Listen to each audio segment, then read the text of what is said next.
All right, Ad, back doing this podcast after a 1 year layoff. We're going to get into why it has something to do with software. We had to build our own, which is the one we're working on right now. But anyway, talking about AI, where it's going, AGI, we've got a good clip to share from Google's Demis Hassabis. I think you pronounced his name. He's saying where he thinks it's going. Obviously, he's a good one to listen to. This just came out yesterday, I think. And add before we hit the clip and get into what we're doing and all the exciting stuff, what did you want to say? Well, I don't want to say that much yet. As you said, we're going to watch a clip and then talk about where it's going based on that. But yeah, we are making this podcast right now with the software we've been making called Podsplice, and for some reason we thought it was beneficial to make our own, even though that might be a little bit ambitious. But with AI, we think it's possible. We're doing it now. We've had some hiccups, but we like using our own stuff because we're a bit picky with all the features, I think. So let's just watch this clip and then we can dive into all the details, I think. Makes Yeah. probably the most sense. Okay. I'm just getting it ready here in 1 second. Can you tell us what specifically Hmm. has happened that's gotten the AI industry from that moment of question last year to the point that it is today? Well, for us internally, we were never questioning that. Just to be clear, I think we've always been seeing great improvements. So we were a bit puzzled by why there was this question in the air. I mean, some of it was to do people were worried about data running out, and there is some truth in that. As all the data had been used, can we create synthetic data that's going to be useful to learn from? But actually, it turns out you can wring more juice out of the existing architectures and data. So there's plenty of room, I think, and we're still seeing that in both the pre-training, the post-training, and the thinking paradigms, and also the way that they all kind of fit together. So I think there's still plenty of headroom there, just with the techniques we already know about, and tweaking and kind of innovating on top of that. All right, here's what a skeptic would say. Yeah. That there have been a lot of tricks that have been put on top of LLMs. I hear often about scaffolding and orchestration and AI that can use a tool to search the web, but it won't remember what it learns. As soon as you close that session, it forgets. Yep. Is that just a limitation of the large language model paradigm?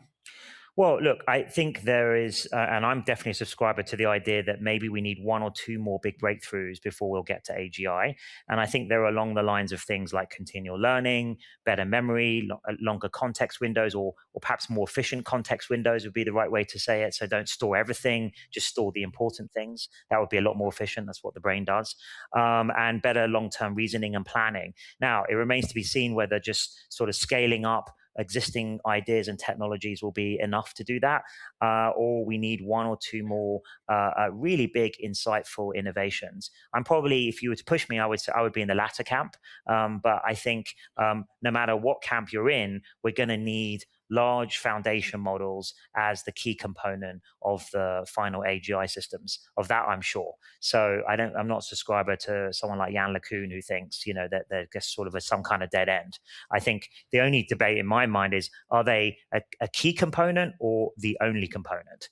So I think it's between those two options. And for me, this is one advantage we have of having such a deep and rich research bench. We can go after both of those things at maximum with maximum force. Both, scaling up the current paradigms and ideas, and when I say scaling up, that also involves innovation. By the way, pre-training especially, I think we're very strong on, and then really new blue sky ideas for new architectures and things, the kinds of things we've invented over the last 10 years as Google and DeepMind, of course, including transformers.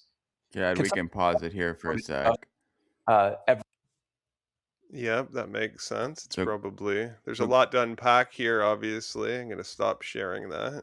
yeah, so what I wanted to say quickly, not to just brag about the software so much, but I mean, we're noticing that AI is improving more than I think a lot of people would think, like in a way, because we don't have robots doing our own laundry and dishes. It seems like in a certain way things have slowed down, but like what we're doing with this coding, we've noticed, even to make this software without really knowing how to code, just like you're knowing how to put some of it together, but not writing a single line of code. Like this software, we couldn't see. One of the frustrations of other stuff we were using, like the script and Riverside, which does these remote interview podcasts. You can't share a live YouTube clip like that, watch it at the same time, and then share it with the audience. That was one big thing.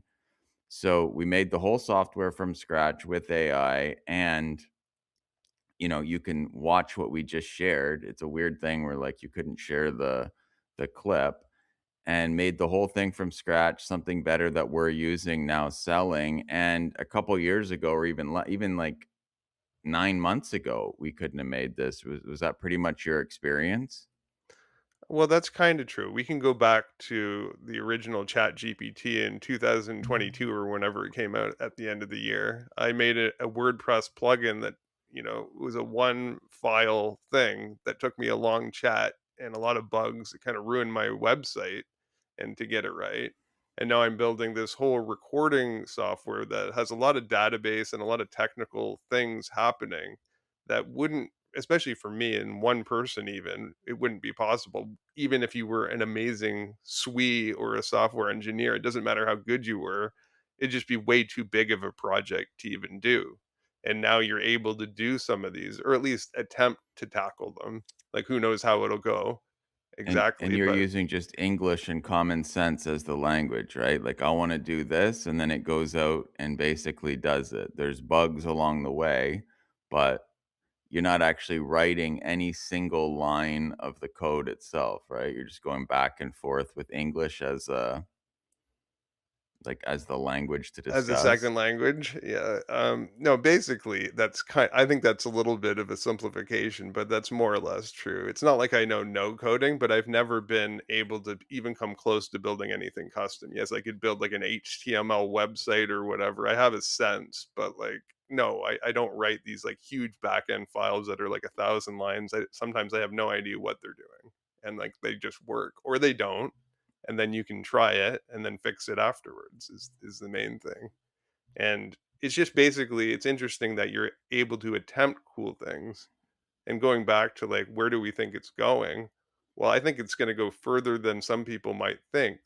Like he even talked about it, like there was a bit of a wall. People were worried we've kind of hit a dead end.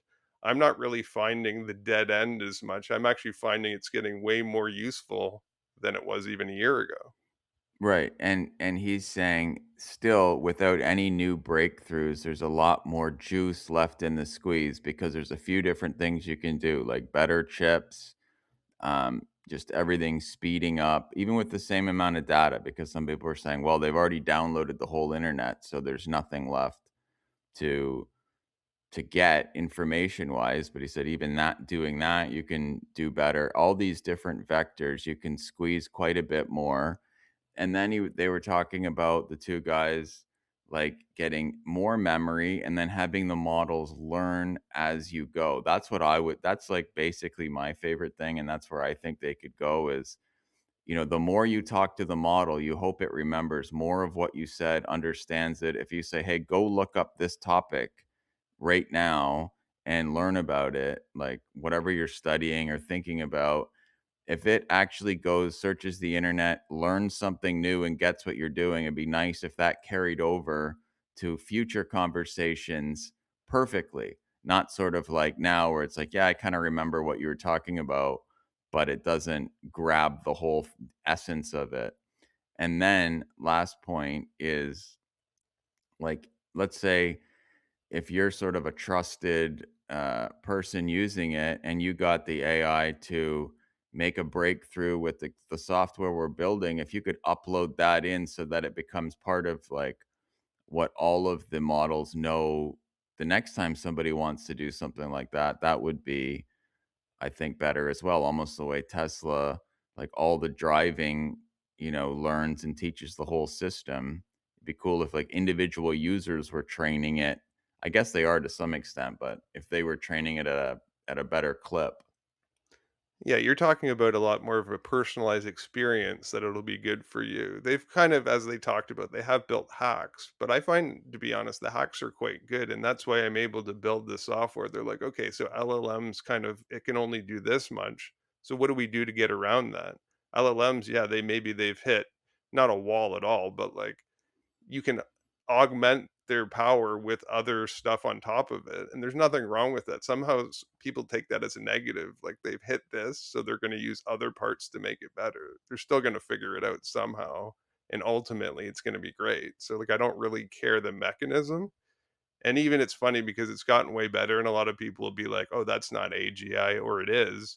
But like they've kind of changed the goalposts. People talk about that a lot as well. Like in a lot of ways, we've already kind of achieved AGI. Like it's much better. A lot of stuff is done better than like kind of anyone can do, any real normal person, even an expert.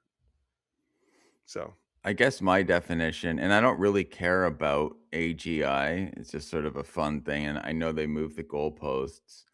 I don't think we've hit it, but we have hit a very useful level, and it's gonna be continuing to improve. But for me, AGI would be like if like, this would be my definition. If you gave me a robot for home and I could tell it to do anything and it could do it, that would be it. Even if no, like, well, or even yeah, if it couldn't do it right out of the box, it figured it out on its own. Like, go make me a tuna sandwich, and it did it. Go cut the grass, and it went into the garage and got the lawnmower out and cut the lawn, and like just whatever. It went on the internet, figured it out, used its own thing, did it, didn't break everything along the way. Even go drive down and pick up our kid from soccer practice, and it did it.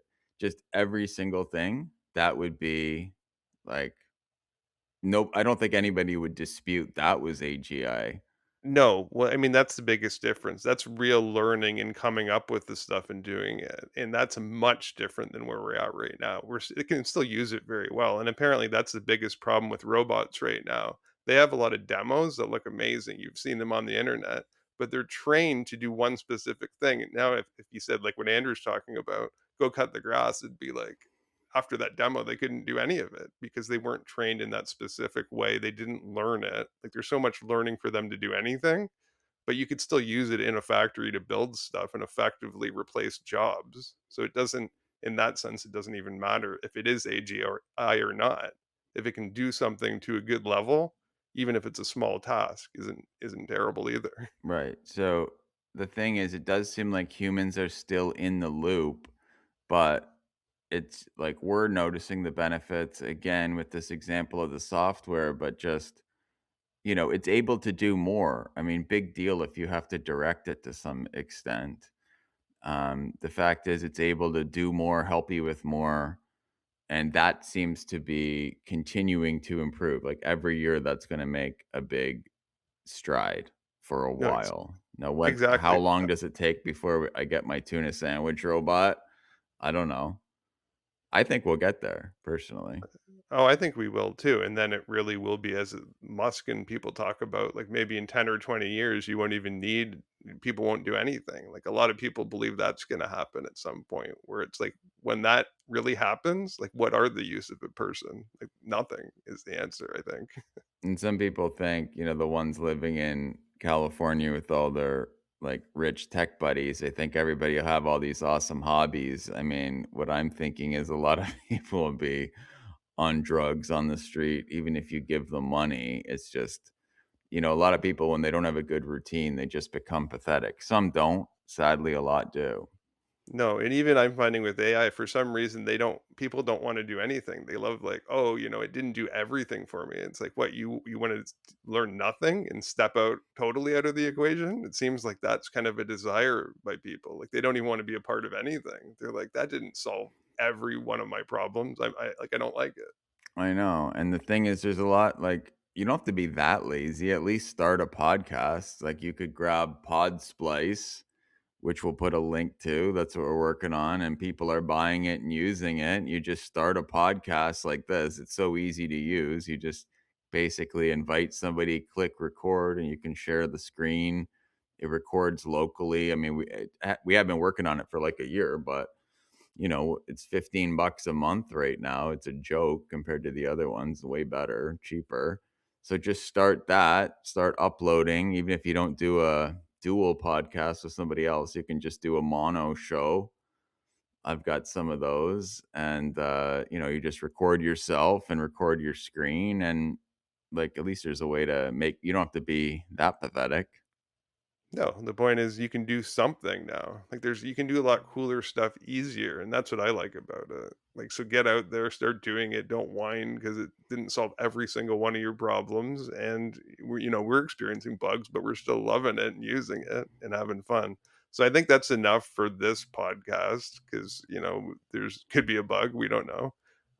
But we will see you on the next one, whatever this was, if it was a podcast or not. Sign up to AI Growth Guys, and we'll see you soon.